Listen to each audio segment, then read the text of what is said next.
Hola, nuevamente por acá por mi canal. Hoy vamos con la sesión de estructura de capital y los métodos que nos sirven para evaluar o bien proyectos de inversión o bien empresas en función de su razón de deuda capital, que sería valor presente ajustado, flujo de capital y WACC, por sus siglas en inglés. Entonces, comenzamos con, primero, dejar en claro que es una tasa libre de riesgo. La tasa libre de riesgo es aquella donde conocemos el retorno con certidumbre, es decir, desde el punto de vista estadístico, es aquel instrumento que tiene una varianza igual a cero. Desde el punto de vista práctico, uno suele llamar una tasa libre de riesgo al rendimiento al vencimiento que pudiese tener, por ejemplo, las letras del Tesoro americano de largo plazo. Por ejemplo, a 30 años, 10 años, dependiendo también del horizonte que pudiese tener el proyecto. El concepto libre de riesgo debe cumplir con, primero, no debe haber riesgo de incumplimiento de pago y no hay incertidumbre sobre la tasa de reinversión. O dicho de otra manera, siempre tienes la certidumbre, en este caso, de obtener el retorno.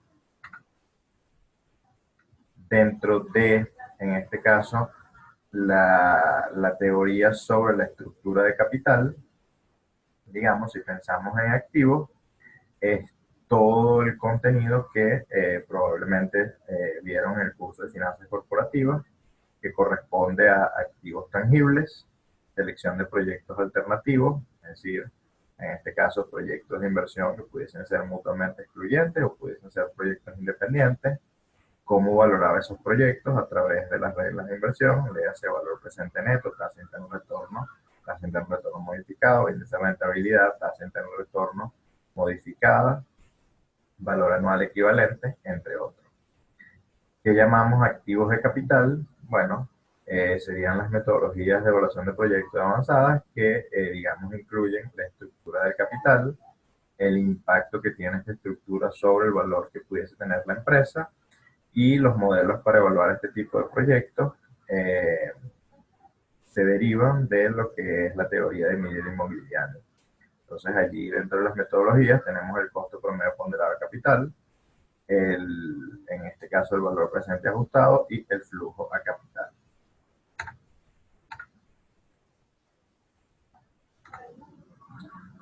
Entonces, dentro de la estructura de capital conocemos, digamos, la teoría del pastel. Y ella responde básicamente a cómo debería elegir yo una empresa en función de su razón deuda capital. Entonces, una manera de enfrentar la estructura de capital es lo que se denomina comúnmente como el modelo del pastel.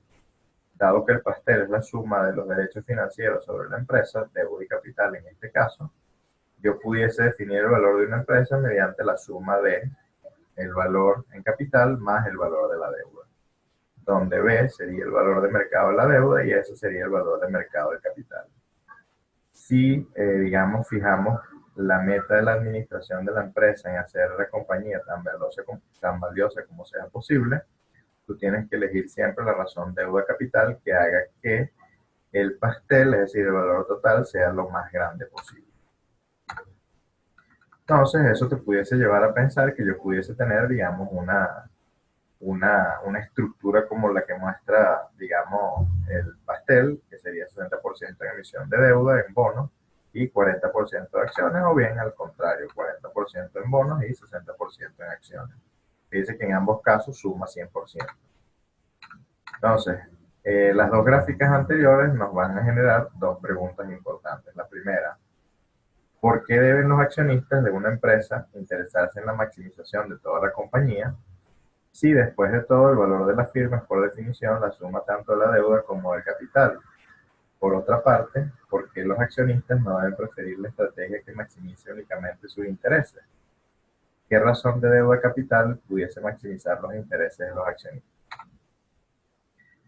Las respuestas a los interrogantes que acabamos de hacer pudiesen ser: 1. Los cambios en la estructura de deuda capital pueden beneficiar a los accionistas si solo si el valor de la empresa aumenta. Los administradores deben elegir la estructura de capital que consideren que tiene el valor más alto para la empresa, porque esta estructura de capital será más beneficiosa para los accionistas. En caso de la respuesta 2, dependerá del proyecto de inversión a evaluar, ya que deberá seleccionarse la razón de deuda capital óptima que pueda garantizar el mayor valor del proyecto de inversión a evaluar. Generalmente los accionistas apalancados tienen mejor rendimientos en los buenos tiempos que los accionistas que no están apalancados, pero que tienen peor rendimientos en los tiempos malos, lo cual pudiese significar un mayor riesgo debido, en este caso, al apalancamiento.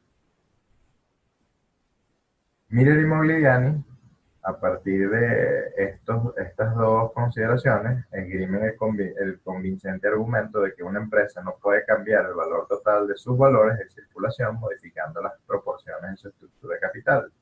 En otras palabras, dicen que el valor de la empresa siempre es el mismo en diferentes estructuras de capital. Dicho todavía con otras palabras, ninguna estructura de capital es mejor o peor que cualquiera para los accionistas de la empresa. Este argumento generó las famosas proposiciones de Miller y Mogliani. ¿Qué decían ellos? Estrategia A, comprar 100 acciones de capital apalancado. Y la estrategia B, apalancamiento casero, es decir, utilización del propio capital. ¿Cuál es el supuesto fundamental de Miller y Mogliani? Los individuos pueden solicitar fondos en préstamos de una manera tan económica como las empresas. Asumiendo que no hay presencia de impuestos, entonces la proposición 1 de Miller y Mogliani es que el valor de la empresa apalancada es el mismo que el valor de la empresa no apalancada, haciendo énfasis que esto sería verdad si solo si no existan impuestos. Debido a que el capital apalancado implica un riesgo mayor como compensación, deben ofrecer un rendimiento esperado más elevado. Así nace la propuesta 2 de Miller y Mogliani, que dice que el rendimiento requerido de los accionistas va a aumentar el apalancamiento, dado que Miller y Mogliani argumentan que el rendimiento esperado del capital está positivamente relacionado con el apalancamiento porque el riesgo para los accionistas aumenta con el mencionado apalancamiento. De esta forma, Miller y Mogliani describen la ecuación del costo promedio ponderado de capital sin la presencia de impuestos, que es la misma que ya ustedes deben conocer del curso de finanzas corporativas. Entonces, lo que dice, digamos, la ecuación es que el monto de capital propio dividido entre el monto de capital propio más deuda multiplicado por el costo de capital propio más el monto de la deuda dividido el monto de capital propio más monto de la deuda multiplicado por el costo de endeudamiento nos debe dar cuál es el costo promedio ponderado del capital, donde el RS sería el rendimiento esperado de capital o de las acciones, también conocido como el costo de capital o bien rendimiento requerido de capital, que es el ROE. RB, el costo de endeudarse. El RWA, costo promedio ponderado de capital. S, el valor del capital o de las acciones de la empresa. Y B, el valor de la deuda o bonos de la empresa. La propuesta 2 de Miller y Mogliani entonces establece el rendimiento esperado del capital, que sería el RS, en función del apalancamiento. Entonces ahí establecen la relación exacta que se obtiene estableciendo el RWAC igual a RO, que sería el costo de capital no apalancado, de la siguiente manera. Aquí básicamente en esta ecuación lo que demostró Miller y Mogliani es la relación que existe entre el costo de capital, en este caso sin apalancamiento que tiene la organización, en función del costo de capital no apalancado, en función, en este caso, del costo de la deuda y en función de la relación que existe con la estructura deuda-capital de la organización. Entonces allí es cuando se establece que el rendimiento esperado de capital de una empresa será el costo de capital no apalancado más la razón deuda capital multiplicada por la diferencia entre el costo de capital no apalancado menos el costo de endeudarse. ¿De dónde podemos demostrar esto? Bueno, que fue lo que hizo Miller y Mogliani. Si el RWAC es igual al costo de capital no apalancado, entonces en la ecuación, digamos, de las dos ecuaciones anteriores tenemos lo siguiente. RWAC será igual a monto de capital dividido monto de capital más monto de deuda multiplicado por costo de capital propio más monto de la deuda dividido monto de capital propio más monto de la deuda multiplicado por costo de la deuda.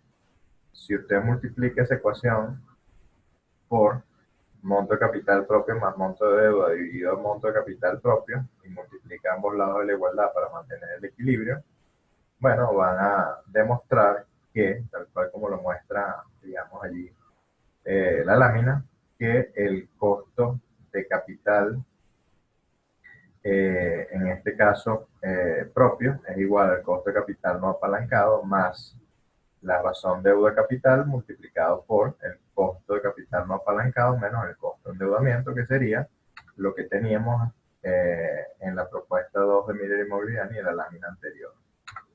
Sería esta demostración que está acá. Entonces, recapitulando un poco, la propuesta 1 de Miller y Mogliani sin impuestos es que el valor de una empresa proviene del valor de sus activos reales y no de la proporción de títulos de deuda y títulos de capital social. Una empresa no puede cambiar su valoración total modificando su estructura de capital. Ninguna estructura de capital es mejor o peor de otra para los inversionistas de la empresa, siempre y cuando, digamos, estemos sin impuestos. Y esta proposición se basa en un supuesto clave, que los inversionistas pueden pedir préstamos a la misma tasa que las empresas, lo cual en la práctica no es tan cierto porque siempre van a existir costos de transacción y, digamos, las tasas a las cuales puede pedir una persona natural o bien una persona jurídica que tenga muchísimo volumen, digamos, de dinero en ese banco, necesariamente no son las mismas. Cuanto a la propuesta 2, también sin impuestos, de Miller y Mogliani, la rentabilidad esperada del capital de una empresa, que es el ROE, va a aumentar proporcionalmente según sea la razón deuda capital, y es proporcional a la diferencia de costo de capital de una empresa no apalancada menos el costo de la deuda. Aunque la rentabilidad esperada es mayor con apalancamiento, el valor continúa siendo el mismo. Sería la propuesta 1 de Miller y Mogliani, puesto que el riesgo también es más alto con el apalancamiento. Todo esto que acabo de decir en las láminas previas, si no han captado la teoría, digamos, lo dominan en este ejercicio. Partiendo de la hipótesis que vivamos en un mundo sin impuestos, entonces esgrimo lo siguiente. La estructura actual de la empresa es la siguiente. Activos 8 millones, deuda 0, es decir, que trabaja únicamente con capital. Tasa de interés 10%, precio de la acción $20 y las acciones en circulación 400.000. Se propone, digamos, la siguiente estructura. 8 millones en activos, de los cuales en deuda sean 4 y en capital sean 4 millones. Tasa de interés igual a 10%, precio de la acción 20%, y ahora lo que va a cambiar es las acciones en circulación, que serían 200.000. Si la empresa, digamos, tiene el conocimiento de lo siguiente, bajo 3 escenarios diferentes que serían recesión esperada y expansión, tienes para la estructura actual y la estructura propuesta la rentabilidad de los ejes de los activos, que sería el ROE, 5, 15 y 25, beneficios antes de intereses, en este caso 400.000, 1.200.000 y 2 millones para la estructura actual, y de igual manera para la estructura propuesta. Y en intereses, en el caso de la estructura actual, dado que utilizas tu capital propio, tienes 0. Pero en la estructura propuesta, si tienes que cancelar en función del 10% de lo que sería tu nivel de deuda, que sería 4 millones. 10% de los 4 millones, 400.000, que es lo que se indica en los 3 escenarios para la estructura propuesta. Beneficios después de intereses en ambas estructuras. En la primera, 400, 1.200.000 y 2 millones. En la segunda, que sería la estructura propuesta, 400 menos 400, 0, 1.200.000 menos 400, 800, y 2 millones menos 400, 1.600.000. ¿Eso que te lleva a la siguiente lámina? Yo pudiese ahora calcular para en la estructura actual, en el escenario esperado, yo pudiese estimar, digamos, cuál es el ROE y después hacer lo propio para la estructura propuesta. Y una vez que conozco el ROE, puedo calcular el WACC para cada una de las estructuras y ver su comportamiento. Si ustedes calculan el ROE para la estructura actual, eso les va a dar 1.200.000 sobre los 8 millones, lo cual da 15%. La estructura propuesta sería 1.200.000 menos los 400.000 ahora, que viene de los intereses, que te va a dar 800.000, y eso lo divido entre 4 millones, que ahora sería, digamos, el monto en este caso del capital. Resultado al hacer eso, 20%. Si ahora puedo calcular el costo promedio ponderado de capital para la estructura actual y la estructura propuesta, en el caso de la estructura actual, sería 15% multiplicado por 8 millones dividido 8 millones más cero, más 10%, que es el costo de endeudarse, multiplicado por cero, dividido entre 8 millones más cero. Eso te da 15%. Al hacer lo propio ahora para la estructura propuesta, 20%, que sería, digamos, el costo de capital propio, el ROE, multiplicado por, en este caso, monto de capital propio, que sería 4 millones, dividido 4 millones más 4 millones, más 10% por 4 millones, dividido 4 millones más 4 millones. Resultado 15%. Y acabamos de mostrar, disculpen, que en ambas estructuras, independientemente que tengas una estructura utilizando todo en capital y nada en deuda, o bien que tengas una porción de capital y una porción de deuda, fíjense que llegamos al mismo valor del WACC. Y si el valor del WACC es el mismo, partiendo de la hipótesis que tienes el mismo flujo efectivo, el valor de esa empresa no va a cambiar, siempre va a aparecer, digamos, en el mismo orden. Perdón. Ahora, bajo una situación de impuestos, ¿cómo cambia esto? Una estructura de una empresa no apalancada es la que se muestra en este pastel del lado izquierdo. Capital accionario, toda esta porción, y toda esta porción en impuestos. En el caso de una empresa apalancada, vas a tener una porción de capital propio, una porción de deuda que es la azul. Fíjense que en impuestos vas a pagar un poco menos. Entonces, una empresa apalancada paga menos en impuestos que la empresa totalmente financiada con capital. Por consiguiente, la suma de la deuda más el capital accionario de la empresa apalancada es mayor que el capital accionario de la empresa no apalancada. Ahora, en presencia de impuestos corporativos, Miller y Mobiliani defienden lo siguiente. Las corporaciones pagan impuestos a la tasa corporativa sobre las utilidades después de intereses. No existen costos de transacción, lo cual en la práctica no es tan real. Los individuos y las corporaciones obtienen fondos en préstamos a la misma tasa, lo cual tampoco en la práctica es tan real, ¿no? Resultado de estas premisas, bueno, propuesta 1 de Miller y Mobiliani con presencia de impuestos. El valor, en este caso, en libros, el valor de la empresa apalancada será igual al valor de la empresa totalmente financiada con capital, más, en este caso, el efecto colateral. ¿Y qué sería el efecto colateral? Es lo que pido de, digamos, como financiamiento, que sería mi deuda, multiplicado por la tasa corporativa. Y eso lo que te va a dar es el ahorro fiscal. Propuesta 2 de Miller y Mobiliani. En este caso, costo de capital accionario será igual al costo de capital no apalancado más razón deuda capital multiplicado por 1 menos la tasa corporativa, multiplicado a su vez por la diferencia entre el costo de capital no apalancado menos el costo de deuda.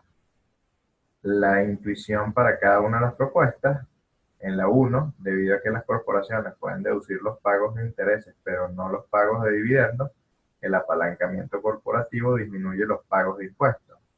Propuesta 2, el costo de capital se incrementa con el apalancamiento porque el riesgo de capital aumentan con el apalancamiento. Teniendo impuestos corporativos, el valor de la empresa sí se relaciona proporcionalmente con la deuda. Esto sucede en países donde el pago de intereses por concepto de deuda es deducible del impuesto sobre la renta, como el caso de Venezuela, o el caso de Estados Unidos o en Europa. Se produce de esta forma un beneficio fiscal o escudo fiscal. La proporción destinada a impuestos es menor para la empresa apalancada que para la empresa, en este caso, no apalancada. ¿Quién va a ser el valor del ahorro fiscal? El flujo de caja de la empresa apalancada será mayor que el de la empresa no apalancada. La anterior expresión es el ahorro fiscal de la deuda. Se le conoce también como el flujo del escudo fiscal o flujo fiscal. Ahora podemos calcular el valor de ese ahorro mediante el descuento con la tasa de interés de la deuda, que sería el RB. Eso nos lleva al siguiente ejercicio. Una empresa tiene una tasa tributaria del 35% y unas utilidades esperadas antes de intereses e impuestos, que es el EBIT, de $1.000.000 cada año. La totalidad de sus utilidades después de impuestos se paga como dividendo. La empresa debe elegir entre dos estructuras de capital diferentes. De acuerdo con el plan 1, la empresa no tendría deuda en su estructura de capital. Bajo el plan 2, la empresa tendría $4.000.000 en deuda. El costo de la deuda sería el 10%. Entonces, el EBIT para el plan 1, 1.000.000, plan 2, 1.000.000. En intereses, dado que el plan 1 no tiene deuda, sería 0.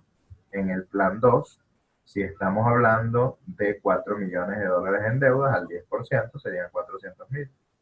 Utilidades antes de impuestos, en el plan 1, 1.000.000, plan 2, 600.000.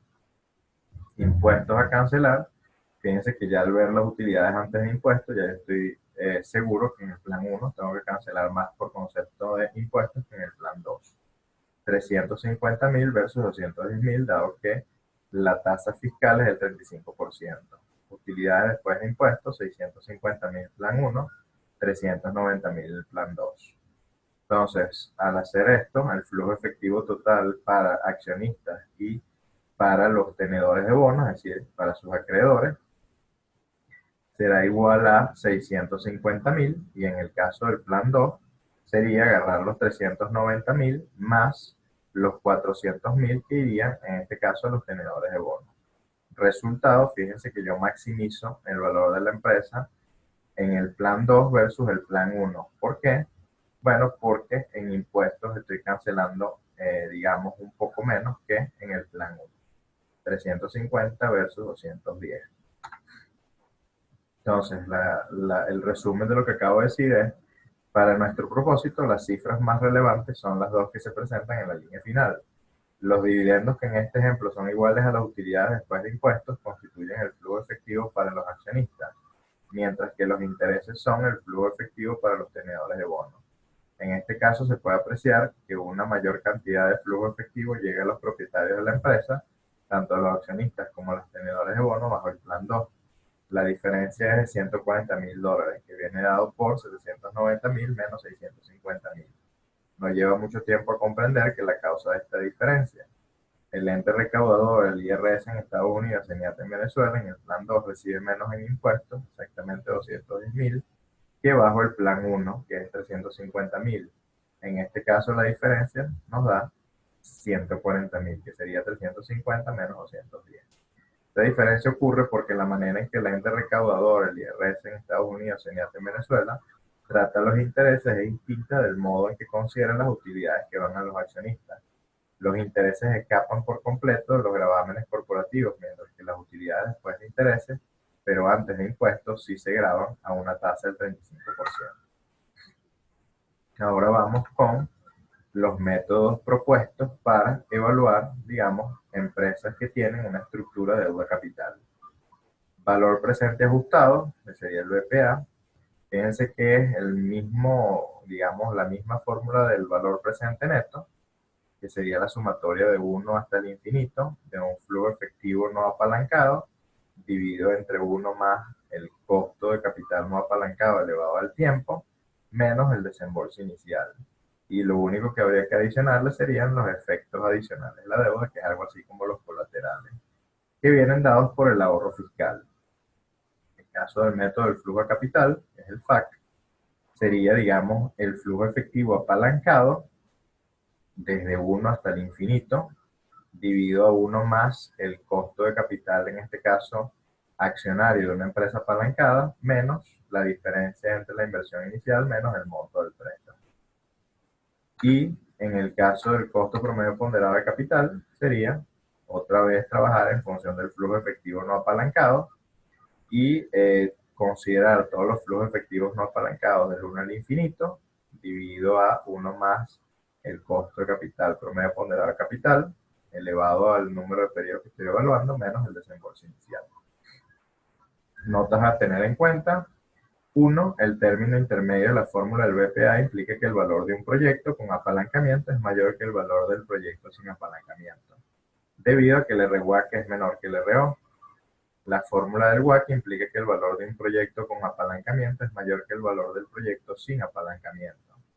2. En el método del flujo de capital se usa el flujo efectivo después de intereses.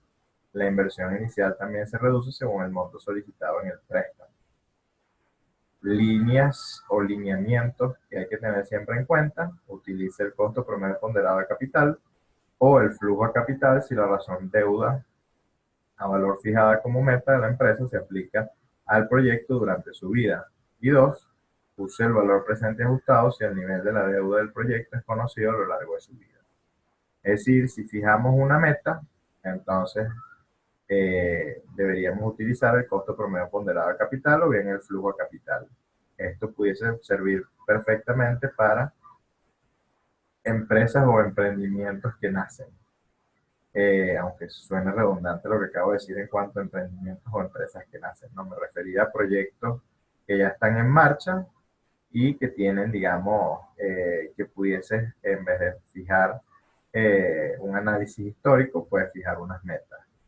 En el caso del BPA, se utiliza, dado que históricamente tú tienes una empresa que su estructura de deuda capital tiene un comportamiento similar a lo largo del tiempo. Entonces ahí es más recomendable utilizar valor presente ajustado. Entonces todo esto que acabo de decir se resume en un ejercicio aplicando las tres metodologías. Dice, considera un proyecto de una empresa que tiene las siguientes características: entrada de efectivo $500,000 por año durante un futuro indefinido, costos en efectivo 72% de las ventas, inversión inicial de $475,000, tasa fiscal de 34%. Costo de capital de un proyecto de una empresa totalmente financiada con capital, es decir, su RO, 20%. Si tanto el proyecto como la empresa se financian única y exclusivamente con capital, es decir, deberíamos calcular el flujo efectivo no apalancado. Entonces, esa cuenta va a ser la que sigue. Entradas por efectivo, $500,000 año a año, dado que es una renta constante y perpetua. Costos en efectivo, 72% de 500,000, que serían 360. La diferencia entre ambos, 140,000, que sería la utilidad de la operación. Sobre esa utilidad, le cargo el impuesto al 34%, que sería 47,600, y al hacer la diferencia, eso da 92,400. Esos 92,400 es lo que vas a tener a lo largo de todos los flujos efectivos a la perpetuidad. Como es una perpetuidad y es constante, entonces debería dividir entre el costo de capital no apalancado, que en este caso es el 20%. Eso da 462,000. Si ese es el valor presente de la perpetuidad, entonces ahora lo que falta deducir simplemente va a ser los 475,000, que era la inversión inicial. Resultado, menos 13,000. Eso que acabo de calcular sería el BPN. Dado que el BPN es negativo, entonces el proyecto debería ser rechazado. Pero aplicando el valor presente ajustado, habíamos dicho que la fórmula es: calculas el BPN y ahora le sumas el efecto colateral. Entonces, el efecto colateral en este caso va a venir dado por, partiendo de la hipótesis que yo me endeudo para ejecutar el proyecto, entonces yo voy a tomar un endeudamiento exactamente de $126,229,50. Entonces, la inversión restante va a ser $348,770,50. ¿De dónde sale eso? De hacer la diferencia de 475,000 menos 126,229,50. Entonces ahora, utilizando la metodología del valor presente ajustado, nos va a dar el BPN que calculamos previamente, menos 13,000, más, dado que estamos en una perpetuidad, es tomar el monto del préstamo, 126,229,50, y multiplicarlo por la tasa fiscal, que sería el 34%. Resultado, $29,918. Es decir, pasamos de un proyecto que no se ejecutaría a un proyecto que sí se ejecutaría, dado el efecto colateral. Es decir, el valor del proyecto cuando se financia con algún apalancamiento es igual al valor del proyecto cuando se financia totalmente con capital más la protección fiscal proveniente de la deuda. Entonces, en vista que el resultado nos da un valor positivo, o mayor a cero, el proyecto debería ser aceptado. La pregunta que ustedes pueden tener es por qué se selecciona una cantidad tan precisa de deuda. En realidad se selecciona de tal modo que la razón deuda a valor presente del proyecto bajo condición de apalancamiento sea de 0,25. En este ejemplo, la deuda es una proporción fija del valor presente del proyecto y no una proporción fija de la inversión inicial de $475,000.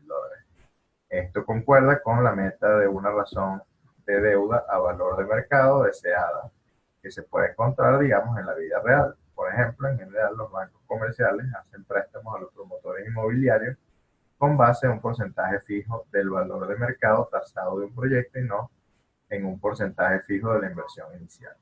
Y ahí es donde viene, digamos, el monto del préstamo. Ahora, si volvemos a hacer el ejercicio, pero utilizando, en este caso, el flujo a capital, el método del flujo a capital, entonces eso nos lleva primero a establecer cuál es el flujo efectivo apalancado, y eso es como sigue. Primero consideramos la entrada en efectivo, 500,000, luego le deducimos los costos de efectivo, 72% de las rentas, que sería 72% de los 500,000, queda 360,000, y luego consideramos sobre el monto del préstamo, que sería 126,229,50, el 10%, menos 12,622,95. Y eso nos debería dar la utilidad de la operación, que en este caso ascendería a 127,377,05. Le quitamos los impuestos, que sería el menos 43,380,20, y eso nos da el flujo efectivo apalancado. Perdón. 84,068,85. Por otra parte, los flujos efectivos apalancados se pueden calcular de forma directa a partir del flujo efectivo no apalancado. En este caso, la clave es que la diferencia entre el flujo efectivo que reciben los accionistas de la empresa no apalancada y el flujo efectivo que reciben los accionistas de una empresa apalancada es el pago de intereses después de impuestos. El reembolso del principal no aparece en este ejemplo porque la deuda es perpetua. Dado que el flujo efectivo no apalancado para los accionistas es de $92,400 y los pagos de intereses después de impuestos son de $8,331,15, que sale de multiplicar 0,66, que es 1 menos la tasa corporativa, que es el 34%, por la tasa de interés, que es el costo de endeudarse, por 126,229,50. Entonces, el flujo efectivo apalancado será 92,400 menos 8,331,15, que da 84,068,85, que es el mismo valor que acabamos de obtener hallando el FEA, que es el flujo efectivo apalancado. El siguiente paso es calcular ahora la tasa de descuento que se desprende de la metodología, que sería, digamos, el RS en condiciones de pago de impuestos. Entonces, dado que el costo de capital no apalancado es el 20% y era un dato, entonces paso a calcular cuál es el costo de capital accionario, que sería el RS. Entonces, observe que la razón de deuda valor fijada como meta de 1/4 implica una razón de deuda capital fijada como meta de 1/3. Al aplicar la fórmula anterior a este ejemplo, se tiene lo siguiente: costo de capital no apalancado 0,20 más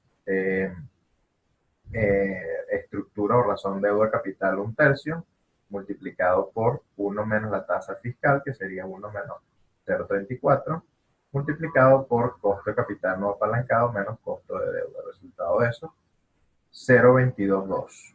Ahora sí, al aplicar la división entre lo que es el flujo efectivo apalancado, que serían los 84,068,85 menos el costo de capital accionario, eso nos da 378,668,50. Debido a que la inversión inicial es de $475,000 y se solicita en préstamo 126,229,50, entonces la empresa debería aportar al proyecto 348,770,50, que es la diferencia entre 475 menos 126,229,50. Así, el valor presente del proyecto nos dará 29,918, que fíjense que es idéntico al resultado que se obtuvo utilizando el método del valor presente ajustado. Ahora, si evaluamos utilizando la metodología del WACC, Entonces, el WACC se utiliza cuando tienes una porción de deuda más una porción de capital propio, lo cual es este caso. Entonces, aplicando primero cuál es la tasa del WACC que hay que calcular acá, es lo que mostramos en esta pantalla, que sería, anteriormente se afirmó que la razón de deuda a valor fijada como meta del proyecto es de 1/4 y la tasa tributaria corporativa es del 24%, lo que implica que el costo promedio ponderado de capital será, entonces, 3/4 multiplicado por el costo de capital accionario, es decir, 75% en capital propio, multiplicado por el costo de utilizar el propio capital, más 25%, que sería la deuda, multiplicado por costo de endeudarme por 1 menos la tasa tributaria o fiscal, que sería el 34%, 1 menos 34%. Resultado 18,3%. Obsérvese que el RWACC resultante es más bajo que el costo de capital accionario de una empresa totalmente financiada con capital, lo cual tiene que ser así porque por lógica aquí tú estás compartiendo riesgo y si compartes riesgo, entonces la tasa debería ser menor.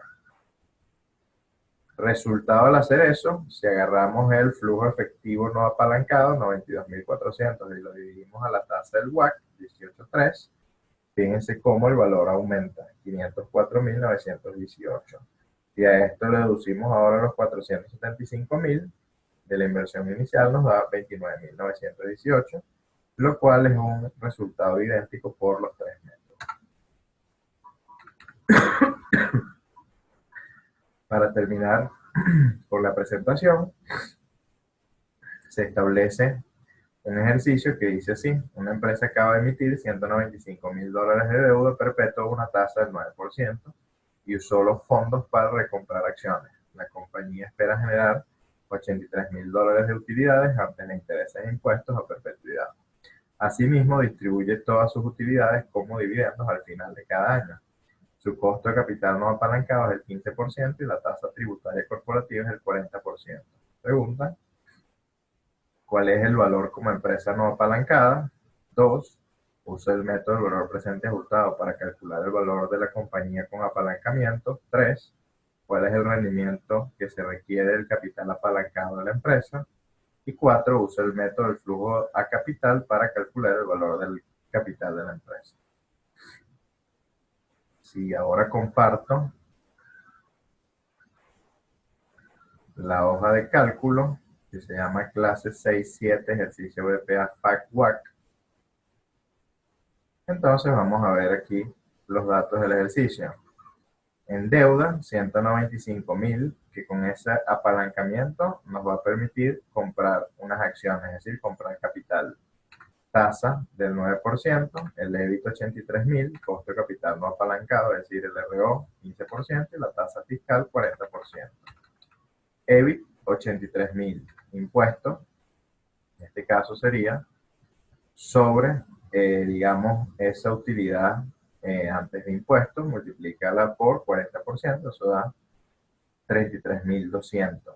Ahora bien, flujo efectivo no apalancado será la diferencia entre ambos, EBIT menos impuestos, resultado 49.800.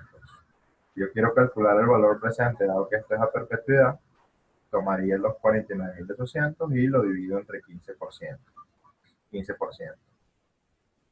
Efecto colateral sería el monto de la deuda multiplicado por la tasa tributaria, y eso da 78.000. Valor presente ajustado va a venir dado por tomar los 332.000, sumarle el efecto colateral y restarle, digamos, el desembolso que sería el de la deuda, que serían los 195.000. Resultado al hacer eso, 215.000.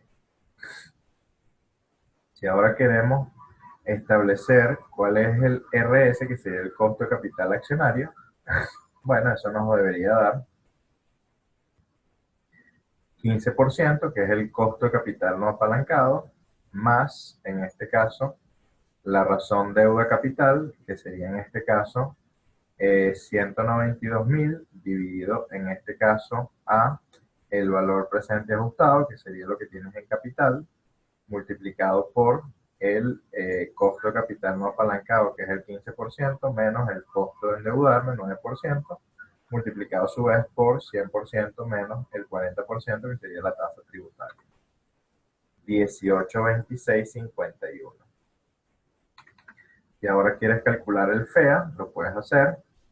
Si el EBIT era 83.000 según un dato, intereses serían, en función en este caso, de 195.000 multiplicado por el costo de endeudarse. El resultado, 17.550.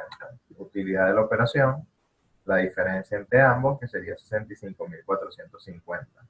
Impuestos sobre los 65.450 le calculo el 40% y eso da 26.180. ¿Cuál es el flujo efectivo apalancado? Simplemente la diferencia entre la utilidad de la operación menos el impuesto. Eso da 39.270.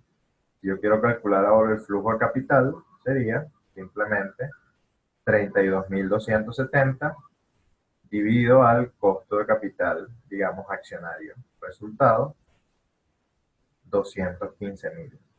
Si calculas el RWAC ahora sería, digamos, monto de capital propio dividido a monto de capital propio más monto de la deuda, que es donde el monto de la deuda es 295.000,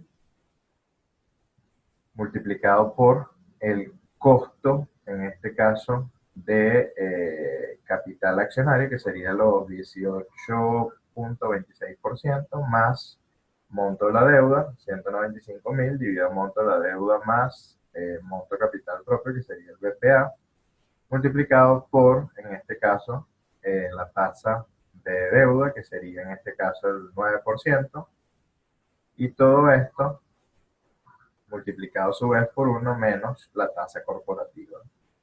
Resultado al hacer eso, 12-14%, y si calculan el BPN utilizando el WACC, eso les da 215.000. Bueno, hasta acá esta presentación, espero que haya sido de su agrado. Recuerden, si les gustó, darle like y suscribirse a mi canal. Chau, chau, nos vemos en otra oportunidad.